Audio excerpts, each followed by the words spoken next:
All right, welcome everybody. I'm going to go ahead and get us started. My name is Tori, and I'm going to be moderating today's Student Affairs Assessment Leaders Structured Conversation.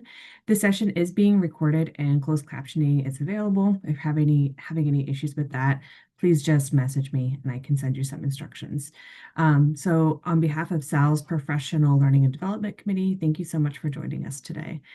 So before we get started, just want to do a quick plug. SAL and our committee are committed to involving and featuring diverse perspectives and topics in our offerings. Please consider submitting a structured conversation proposal of your own. We'll go ahead and put the link in the chat there. This presentation actually originated from a proposal submitted there. Folks, please do take advantage of that. We really like to feature different folks. So during this presentation, we invite you to participate by asking questions, sharing comments, and providing feedback through the chat function that we will be monitoring. I'm going to go ahead and first of all, welcome our presenters. Thank you so much for being here. They will introduce themselves and then share their work and insights from conducting a collaborative project, actually analyzing SAAL Listserv threads. I'll go ahead and share my screen and then turn things over to Dr. Shaun Boren to get us started.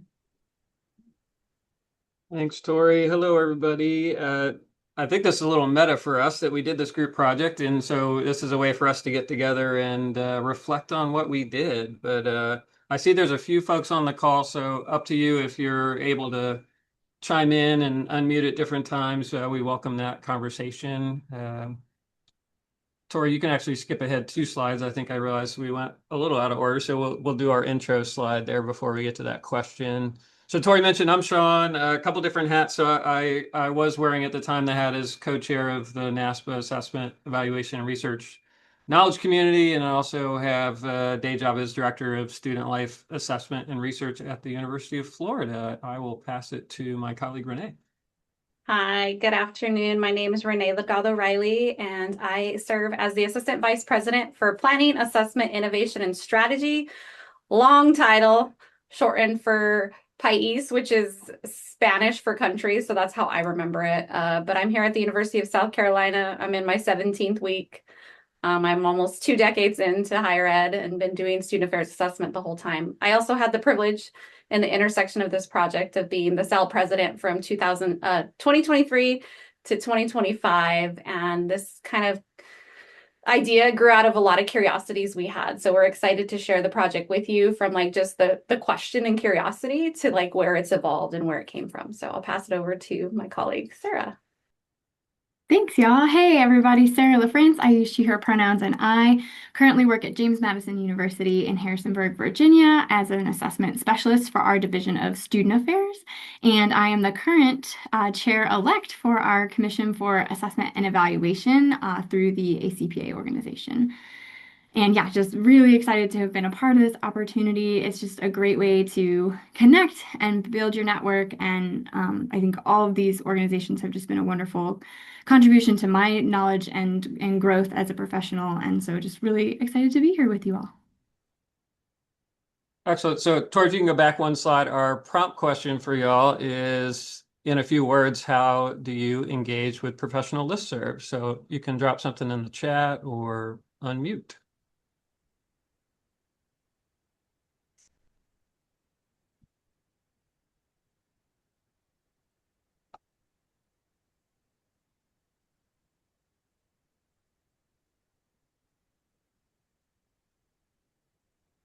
Thanks, Paula. Thanks, Julie.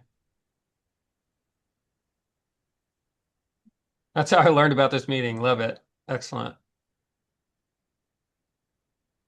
So I feel like we should add this to our report here. This is matching some of our coding, and we'll get to that. A lot of listening and sometimes contributing. So if you're curious about this question and how other people answer, that is a nice summary of what we did. We were curious about this. So Tori, you could go ahead. And thanks for driving, Tori.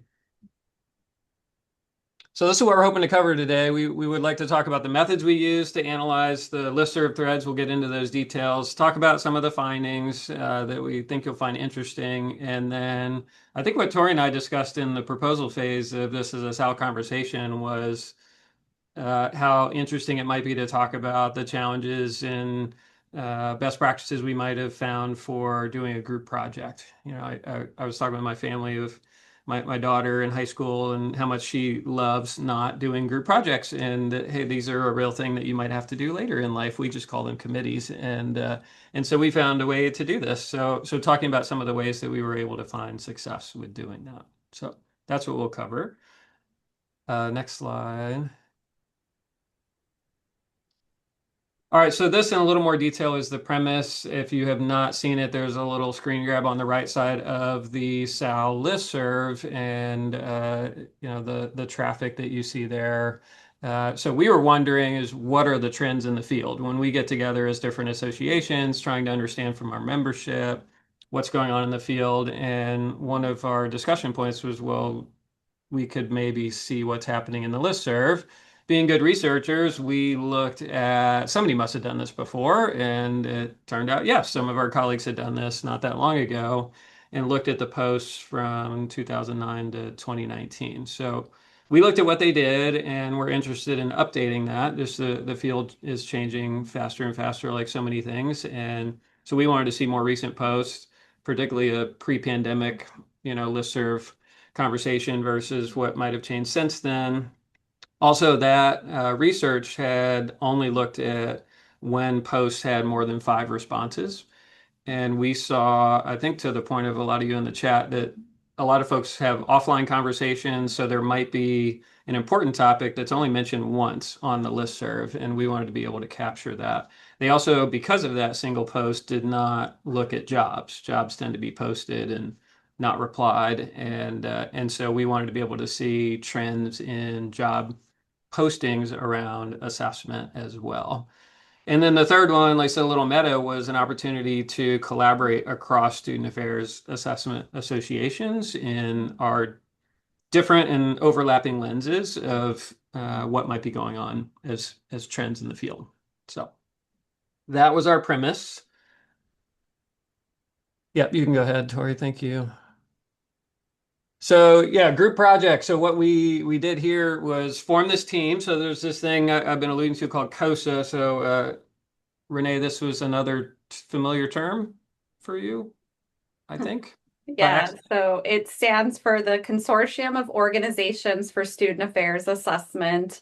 And it was really a behind the scenes kind of thing of all these professional organizations in student affairs assessment. So the NASPA's Assessment Evaluation Research Knowledge Community, ACPA's Commission on Assessment, AALHE, which is the Association for Assessment, Learning and Higher Education, CAS, the Council for Advancement of Standards. When I was president, I felt like I was having all these separate online conversations with folks, and I was like, why don't we all just come together in a group? Because there's a lot of intersecting things that are off, like our different organizations do.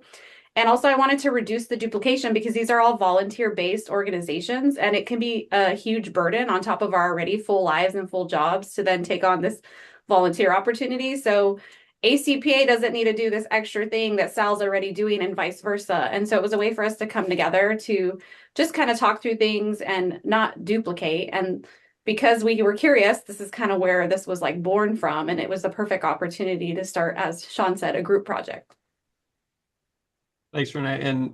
And more specifically, when we asked each association, all three had positions with some sort of interest in scholarship. And not that they're sitting around waiting for a topic, but there was this excitement to have a shared topic where there's kind of a tipping point of interest versus capacity to take on a sizable project. And so this let us divide this out and be able to tackle it with less burden on each person. So everybody got one more shared drive in their lives with this Google Drive that you see imaged here. So we built out this shared drive and gave access to all of our team members, and then started organizing into these folders to be able to help folks navigate where they need to go to do the work. The big thing we did initially, Sarah's going to get into this in more detail, but is how to divide the work. So we looked at major post types. We'll show you that in a bit, and then let folks pick a post category of interest to do some coding in. So I just want to jump in and give kudos to Shaun here, because we ended up going into the Google groups and extracting what's called like a Google takeout downloaded file, which was incredibly messy and hard to discern. And so Shaun worked extremely hard with his own IT folks to not only be able to open that successfully, but then to be able to export it in multiple PDFs that we could then put into the share drive. And so I also want to give kudos that was probably a couple months of work behind the scenes that wasn't visible, that was a back and forth, us trying to figure it out. So the technology piece was a little bit of a barrier in the beginning, but once we got it to that form, we were able to move forward with the project. Thank you for that. I won't reveal time, that's part of our magic in our offices, right? How long it might have taken, but it was, I think all assessment professionals can say data cleaning is under discussed and takes a lot of time. So the next slide, if you can go there, will show kind of the clean result of this was to pull from that Google Sheets export into a spreadsheet that we could actually work in. And so you'll notice columns for the initials of each reviewer. And then what we ended up doing with second round coding was turn them into yes, no columns for each reviewer. What you don't see off to the right is what Renee mentioned is a link to each actual post, the first post of a thread, so that if somebody needed to read the full post for context in order to code, they could click there and redirect. But we also did switch to every row is a thread. So if it was a single post, then that's a row. But if there were 10 responses, it's still a single row. And we just had a note that had 10 responses to it. So this is an example of one of the clean files to be able to work through. So let's move on to some results here. So simple visual for you to show the 3 different major categories that we found in the postings. So the first obvious one was posts from SAAL, meaning one of the SAAL leadership team or there is a central SAAL account as the source of the post. And we'll get into the details of what those are about, but we found that right away. The second standout category was how many jobs were being posted. And we knew right away that how you code jobs is different than how you code SAAL posts. Jobs, for example, we might be looking at titles, while title in a SAAL post doesn't make any sense. So we had 3 different coding strategies depending on the major category of post. The third one, this other one, means a lot of different things, and we'll show that in more detail. But the big version of that is that was professional development from elsewhere and calls for engagement in different things. And then those classic, what you might think of as posting questions. So these are those extra details. So on the left, the SAAL originated posts, 80% of them were about professional development opportunities. It doesn't mean only SAAL. It means SAAL is curating different opportunities within SAAL and other associations and posting those opportunities. The standout ones were the SAAL blog and the SAAL course, that those, were high enough percent to pull out. On the job side, we thought, let's look at which ones are within student affairs, and also interesting to see which ones are posting to SAAL that aren't student affairs. So it was slightly higher than half, but still, 40% that weren't student affairs. We were also curious if there were any shifts in the number of director level positions, and we ended up with not quite enough to signify a big change in director level positions, but it was interesting that about a quarter of them were. And then that 30% had analysts in the title. And we spent a little more time that we'd show here just looking at the different titles. They're all over the place. I think my favorite one, somebody out west somewhere, is called a data wrangler. It's not analyst at all. And then on the right, the others, so you see about a third were professional development from other sources. This 14, 15% about calls for help. Can you help with a committee? Can you help with not just a study, but some sort of opportunity in a leadership role in an association, for example? And then we did have this 7% calling for participation in a survey, a study, assessment. People maybe commiserate with other researchers on low response rates. And so we send those posts to each other trying to get participation. And then that left us 43% of the other posts were about asking a question. It's important to note that You can't quite do the math. That's about 20% or 1 in 5 of all of the threads on SAAL were a question. Just let that sink. There are a lot of the normal business of SAAL, but then it still remained this core principle to have 20% of all the threads be around asking a question. In those questions, about a third were about related to measurement. So for example, how do I measure student wellness? How are some ways people are measuring student wellness? What do you got? Can somebody send examples of language used for consent forms? I would like to, benchmark how I could word my consent forms. About 12% were related to process. So for example, can you share your program review guidelines? Renee, I think you just recently, right, the cost kind of how much do these cost out there? Another common one we saw was Nessie. How do you use Nessie results? What are some great ways you're telling stories using this big data set? And then about 10%, and this was maybe a trend over the previous study, was just around software. What vendors are you using? Big data analytics, those kind of topics. The last thing I want to note on this one is about 2/3 of those threads received at least one reply. So there was some traffic. It went up to 17 replies was the most that we saw in that. But this does not account for offline discussions. And anybody that's posted that we talked to will say, oh yeah, I got a lot of offline replies from these discussions. So that is the Cliff Note version of our results, and I will turn it over to Renee to talk about call to action. Yeah. Can probably go forward a few slides, I think. I think it's the next one. Yeah. So one of the things that I really appreciated about being in SAAL and being on COSA is it really created that space for us to like learn from each other, ask those questions, and then collectively solve those problems. So during my presidency specifically, I was really particularly interested in this community of practice and how we're fostering growth and support. And so I just really love that this project grew out of that curiosity and then it became something meaningful. And so I think the most important thing, and I'll post in the chat here, is like if you're, I'm hoping most of you are familiar with the SAAL listserv if you learned about the structured conversation.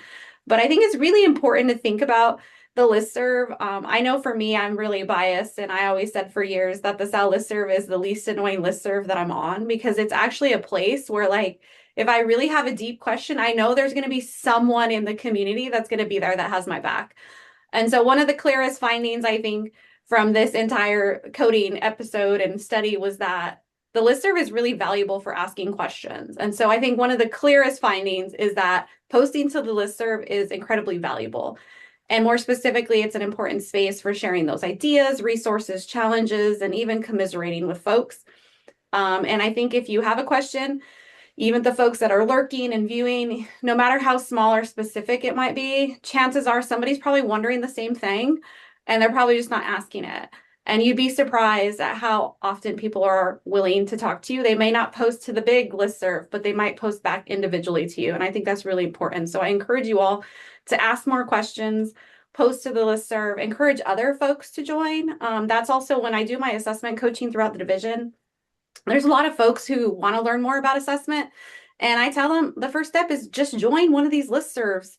And I give them SAAL's listserv information. You can ask questions there, or you can see what other people are interested in.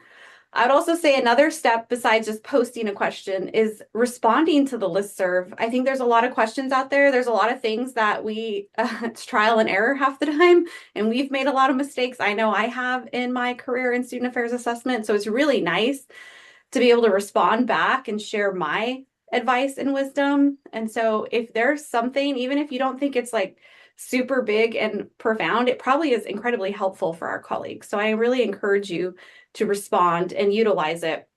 I'll also say the other thing is besides the professional development opportunities that come through the listserv, I also think it's an opportunity to connect with these people. And this is actually a majority of my scholarship in this field. A lot of my publications, a lot of my professional presentations at national conferences have actually come from the connection with SAAL. And so I think this listserv highlights more than just asking questions and supporting each other and sharing that collective expertise, but it's a place where you can really build yourself from a professional development standpoint beyond not just what the organization offers or what it's helping promote, but even just that connection to your own career development in the field. So I think that's really important because you're able to curate that in the way. So also I'll say it's a great place and it's a safe space to create other professional development opportunities. Just because it's not happening doesn't mean it can't happen. And so I'm a huge believer in people sharing their own work, hosting a discussion, putting in a request to do a structured conversation. And I know that traditionally, I know when I was on the SAAL board for years, we talked about structured conversations and possibly having different formats, but we never could just quite execute it because I didn't have the capacity, and I know a lot of people didn't. But if you have an idea and you want to make something different, like I think that's a really great place to like create and curate your own professional learning opportunities. And I'd be remiss to say it's important to join one or more of the COSA organizations. So whether you're on SAAL, ACPA Commission, NASPA, or some of the other ones that I mentioned, something like this project would not have been feasible without the collaboration of these wonderful human beings and these different organizations. I think it probably would have just stayed an idea that never quite got executed. So I encourage you to join them, and even better, serve on them if you're ever interested. Again, I can't reiterate enough how awesome SAAL has been for my professional development, not just in giving back to the community, but in helping me like think through ideas, and like what has been like the brainchild for a lot of the work that I've done at the national level. And so I would say many of us on this panel, as well as I know a lot of people on this call, I think, having those meaningful professional relationships and learning experiences can also come from that service. So it's not just giving your expertise, but you're also getting that back. And so I'll just kind of say in sum, as somebody who has served as SAAL president on the board, my biggest takeaway from this project is that our professional associations are more than just a place to share and exchange ideas, but it's actually a community of practice where we can share that collective expertise to really move the field forward. And I think there's a lot of power in that. And so the knowledge we need is often already within our networks. It's just about getting tapped in. And so I think the challenge is just making the time to connect and learn from each other. But I think we can really transform our field quite a bit through these collective relationships. And I was so excited about this Listserv project because now SAAL can figure out a way to replicate this, because I think the original impetus was, yes, we're curious and we want to know what's happening. But more importantly, how does that then drive the things that we do as an organization from a strategy piece? And so I think it's a great methodology as SAAL continues to evolve and grow, and other organizations, is how do we use what we're learning to then change something? And I'll pass it on. All right, so we'll kind of conclude with some insights from the actual collaboration part of the research. So I think the biggest takeaway, I think, was starting with that shared purpose and scope and having someone who was leading that charge. So anchoring the work in a shared collective question or something that we're trying to answer. So you'll recall, we were just kind of wanting to see what's happening in the field, what trends were emerging, how were folks and associations responding, and wanting to see that change from, pre-COVID to post-COVID. So that kind of was our starting, anchoring, shared purpose and scope. And then we wanted to identify and leverage common work areas. And by that, we mean we need to break down the project into shared and recognizable components that folks can actually meaningfully engage in. So for us, we kind of divvied up the project into phases. So we had data collection and kind of all that work that Shaun put into getting the information into a place where people could actually look at it, and that cleaning and organization phase. And then we had a big phase, which is where a lot of our folks contributed in the coding and the analysis, and then the writing and the write-up of the actual report. And so I think having those chunked, sizable, more identified sections of the work allowed people to say, here's where I want to contribute, or I can, or have capacity to contribute. And I think that really helped the team be a little bit more cohesive in how we got this project accomplished. So we divided up those tasks pretty strategically to ensure that everyone had a manageable, kind of meaningful slice of contribution to the work. And we were flexible within that. And so we also designed the process to be both synchronous and asynchronous in terms of our collaboration. And so being synchronous for the higher value engagements, so early stages where we were kind of setting the alignment and planning, having a midpoint check-in, a calibration of the coding, where our interpretations and checking the results. And then some, ending reflections as we got into the writing and final discussions before we decided where to submit. And so most of the work was done asynchronously with just a few, in-person check-ins. But we had that shared working environment that Shaun showed you, our Google screenshot of our Google shared drive. And then we did a lot of check-ins throughout asynchronously, right? So emails, progress updates, Shaun being our fearless leader, kind of, hey, checking in, we're about this halfway through. Here's what we've accomplished so far. How are folks feeling? What support do we need? But all of that can be done asynchronously, so folks have capacity to respond and engage as they can, knowing that, again, we're all volunteers. We're all contributing in the ways that we can on top of all of our other responsibilities at work and at home. And so I think, we were able to add feedback in comments within the documents, and share thoughts and feedback that way, as well as through email. But building that infrastructure early, so those shared drives, the tools, all of that was really important.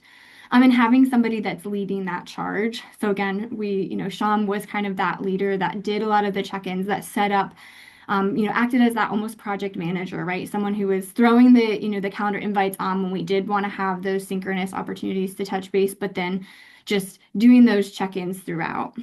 And I think that clear communication and setting those action items out was really, really helpful. So identifying if you wanted to, create your own collaborative research opportunity, I think having that clear communication and identifying one or two folks to be those project managers, to set those meetings, send the reminders, do some check-ins and progress updates. I think ambiguity can be one of the biggest threats to these types of collaborative projects. So folks don't have the clarity on and have the consistent communication on where we're at, what's needed of me, and what that end goal is and what we're working towards. I think that's necessary to keep things moving, and can be where folks might struggle to keep a research project like this going. So yes, Shaun was our fearless wrangler. So yeah, and it doesn't have to be, the communication and all this doesn't have to be daily or even weekly. And so that was the thing, is we might have a month where it's just, we're all doing our independent work. It just needs to be a timeline that we have established that keeps us moving, but flexibility. So, we can say, hey, we're going to push our deadline because a bunch of you had vacations, or it's winter break and folks have, family, things that they're engaging in. And so we want to, adjust our deadline to, be flexible for folks' needs. And so I think there's that balance of recognizing that team members have their, own different institutional demands along with their own personal and home demands. And so having that flexibility to, support folks and get them engaged where they can.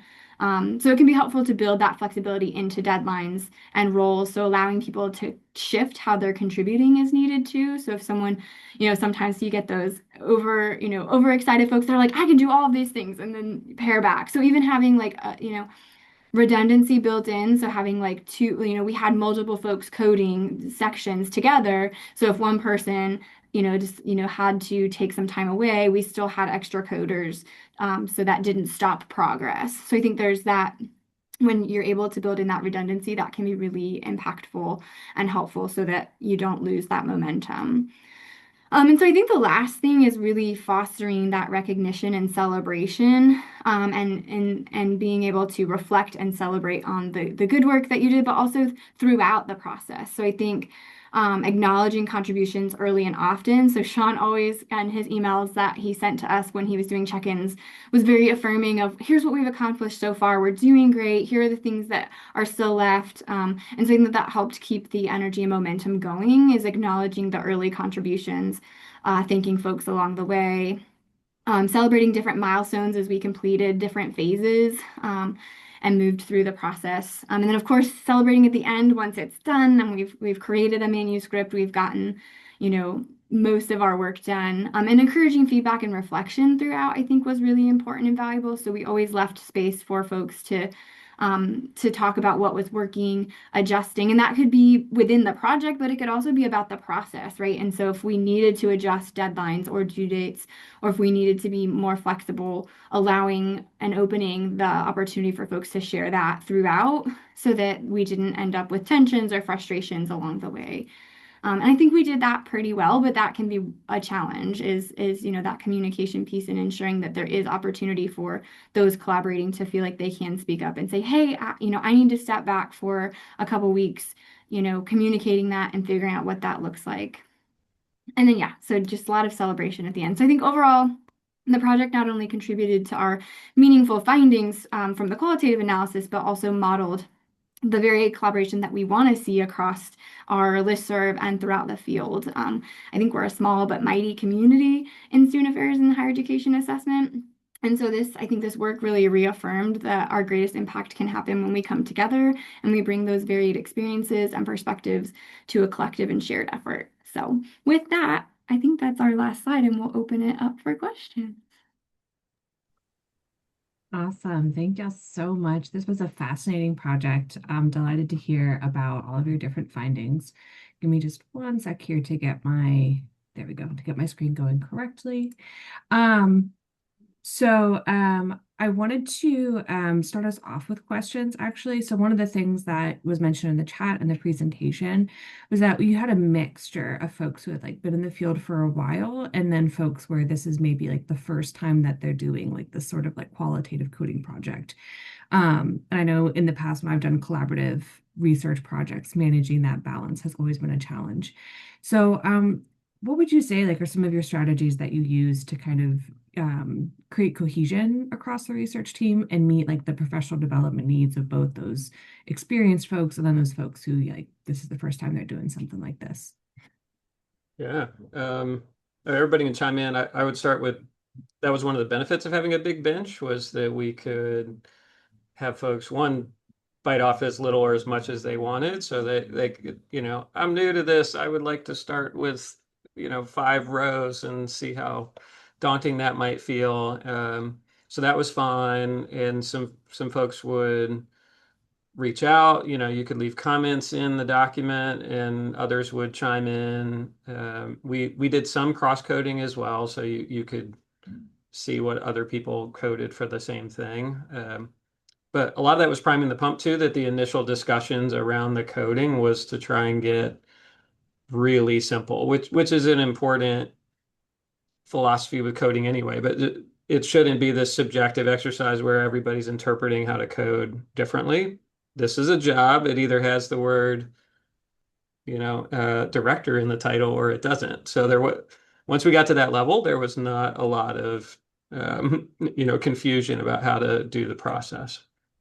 I'll just jump in from a SAAL perspective because I had been on the SAAL board for a long time. And so I was super biased because I had dealt with the listserv from the back end. And so I knew so much about it, but for me, it was incredibly valuable to have people from these other organizations who had not had that same experience in the listserv come in and be able to have that fresh lens. Because sometimes you get your blinders on when you've been in something for so long.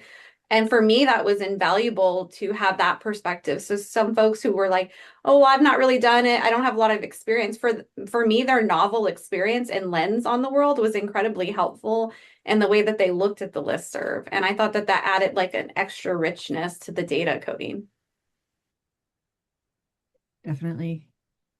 And I can just add, I'm a little earlier in my career, and I know there were some other folks that joined us that were similar. And so I think the affirming space of just, all are welcome, and we're gonna have some of these conversations. We'll set some defined definitions for certain things. And then when you have questions, Shaun was always I'm here, if you need to email me with questions or if we need to hop on a call. So there's always that space for it. And I think just the open invitation made it a lot easier to, if you weren't so sure, there was always an opportunity to ask and to build some relationships with folks too. And I think for me, that's always been the most powerful part of being a part of these organizations, is building those relationships to feel oh, I can, I don't have to feel embarrassed about not knowing this thing. I can go and ask these folks and they're going to be really affirming of that experience. So I hope that that encourages anyone who's newer to the field that, there are a lot of great opportunities to get involved and they can be really low stakes. Like we had folks who just did a little bit of coding and just, sat in and listened as a part of this process for a lot of it. And I think that that was still really valuable for them and got their foot into the door of like, I can do this, and builds a little bit of their confidence, which they might not get in their career for, a longer time if they didn't get this opportunity. And I'll just add that they got a publication out of it, which I know sometimes practitioners were not heavily published sometimes. And I think when we initially talked about this, Shaun, I don't even think we were thinking about publication. We were just curious and we wanted to help the field. And so this was kind of like a tangential benefit of the whole process. So now these folks who are newer in their field now have a publication and citation with their names. Which shout out to AALHE colleagues for that. And what is it? Luck favors the prepared. By having a collaborative project, we had a lot of networked folks, and that became part of the discussion of how do we elevate the product. And so there was a connection there of knowing the right place that could get this out. So there was something about seeing a DOI, link that made it very real.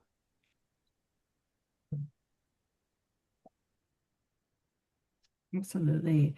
So I don't see any questions in the chat. Do folks want to unmute and ask any questions? If not, I've got a couple more for our group.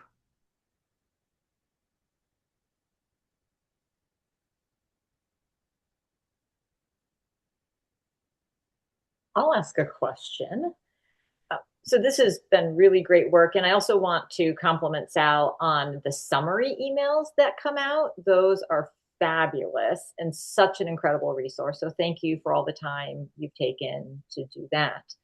My biggest question is, where do you see this going? And have you thought about how you can leverage AI to take some of the heavy lift that you had the first time off and yet be able to maintain this type of analysis going forward?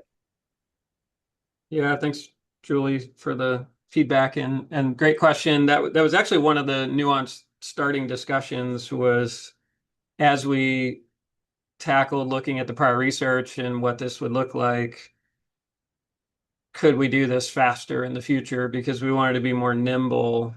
So that was an underlying question of, can we find a method that is replicable with fewer people and faster than looking back 5 years? And so I think the short answer is yes. What you're describing with AI maybe will make me a little sad about all the effort that we but that it could automatically do this. I'm still very glad that we did it. There was something in the collaboration and living in the data. You know how often you might present something done and somebody isn't along for the ride, so they don't see what you saw. And so we not only went along for the ride as a group of networked folks in the field, we're trying to bring people along for that in the paper in a way that you might not see it as just AI output. But I do think you're right. In the future, that was very much on our minds, was how do we do this sooner so we could see. I think two things came up. Y'all might remember more. One was a trend that's really hitting hard, and maybe SAAL can react in a way that's organized and help frame a discussion. And then the other one is how often you see a post that, this was in the chat, of, has anybody posted this before? And it turns out, 2 years ago, there was a whole discussion that led to some really helpful information, and it starts over on cycles. And so is there a way that the platform itself could evolve, that if you're posting a chat, the first thing would be for it to help you see the previous discussion? And I'll just jump in from a SAAL perspective. I actually think a really good intersection of AI and humans could be capitalizing on R to build some code to do some text mining, because that would involve humans, and then we can lean into AI to help with some of the automation. But I don't know, Renee's throwing out crazy ideas. But I think from like the SAAL committee perspective and infrastructure, there is the landscape survey that goes out like every 2 years, and it hasn't been consistent in terms of the cadence except the last 2 cycles. But that's more of like a meta kind of looking at the field.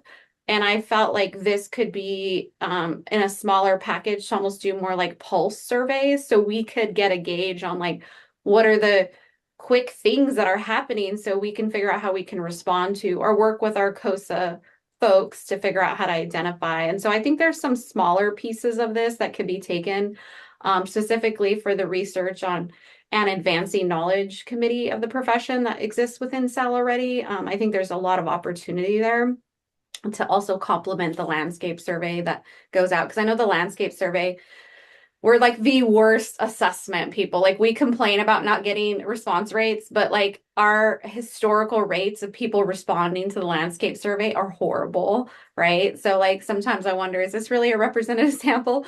But I do think looking at the SAAL Listserv, on the other hand, really gives us a good gauge into like the representation of our folks. And so I do think that there's usage in that way. Again, I'm no longer on the board, but I know that in a lot of the conversations I had before ending my term, those were some things that they were thinking about doing more like small scale things throughout the year rather than this big landscape survey. And I'll just chime in. I'm affirming Shaun's comment in the chat about the prompt engineering, because I think that's at least some of the work that I've seen with qualitative coding is a lot about prompting it in certain ways to help you. Like for me, from an equity standpoint, if we have a homogeneous set of coders with similar experiences and backgrounds, kind of how Renee mentioned, like having the diversity of the different orgs, we may want to use some of those prompt engineering to help us identify areas where we might not be pulling things out that are there because of our experience and backgrounds. And so I think there could be some ways to help, have a couple initial coders, but then use AI to see what are we missing? Here are the themes we pulled out. What might you pull out differently? And have a discussion about that. Not necessarily taking that as truth, right? But how to have some of that dialogue with those prompt engineering components.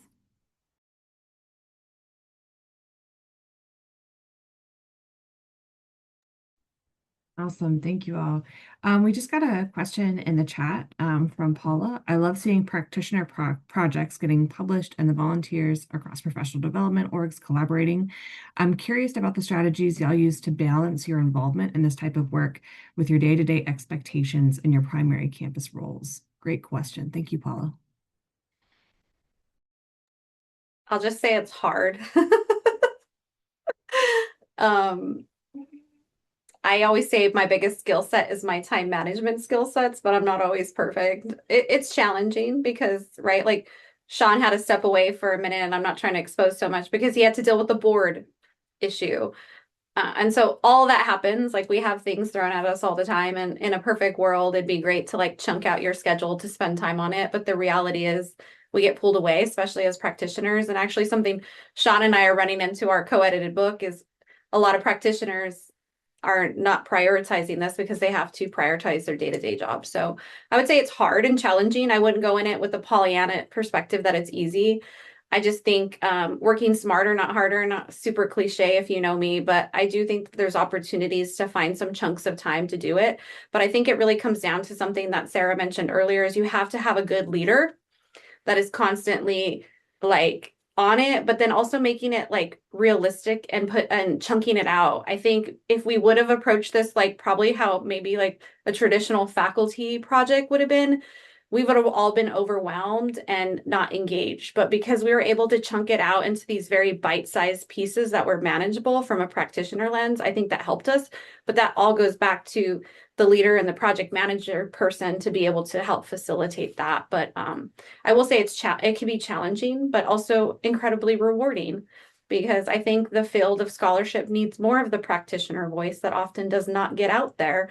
I know when I read things sometimes on our field, I'm like, when was the last time they were like in a student affairs office? And when was the last time they were actually on the ground working with colleagues and students? And so I do feel like practitioners need to get their voice out more, even if it's not a traditional peer reviewed, like even in a blog or something, because I think there's so much value in that. But it is incredibly challenging because we don't have that time in our schedule to be able to do scholarship. I don't get paid extra to do that.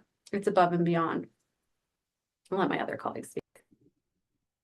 I certainly agree with my colleagues. It's a good question. Hard answers. We did not aim for publication. Part of that was the traditional time constraints to go through that process, and knowing that was an extra burden for everybody. It's a stretch sometimes, but trying to point out the overlaps with primary campus roles that, for example, we're asked to benchmark all the time, and it's kind of mysteriously thrown out there to benchmark. This is benchmarking. This is seeing what the discussions are, what are the best practices out there.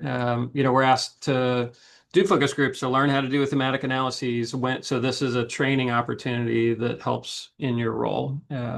So we tried to help with that overlap as well, but I do think the biggest thing was as much as people were able to do. So we had folks that devoted a few hours to it, and that was very valuable. I'll just echo the double dip where you can. So like I'm in a PhD program, and so I was able to like use some of this as parts of that. And for my full-time role, I'm transparent with my supervisor when I get involved in a project, and I ask, are there parts of this that could benefit my role? And if so, are you comfortable with me allocating 2 hours a month towards this or whatever, and we have a dialogue about what that might look like so that I feel like I can put an hour on my calendar, once a month or whatever that looks like to work on some of these things. And there are times when he said, no, I don't see that overlap in your role right now. And so then I find that time on my lunch hour or, after work. But a lot of times having that frank, transparent conversation with your supervisor about, hey, I'm really invested in this. I'm interested in this. I think it could, be a benefit to the institution or to our division. And sometimes there's incentives for folks in student affairs to publish. It's not always the case, but if there happens to be a KPI or something like that associated with scholarship or involvement in these types of things, like look for that because that could be a way to help kind of influence whether you're able to and find capacity to engage in this. And it may not be 20 hours, right? It's going to be, chipping away a couple hours at a time. But I'm a big proponent of ask and see what happens instead of trying to, feel secretive and uncomfortable about finding that time in your work day, or just feeling like you have to do all of it outside of work. So I would say, I mean, I'm grateful that that's been the case for me, and that may not be the case for many others, but it doesn't hurt to ask or talk to your supervisor about it, and just see. Awesome. Thank you. Some really great insights. Any other questions from folks, either via the chat or feel free to come off mute.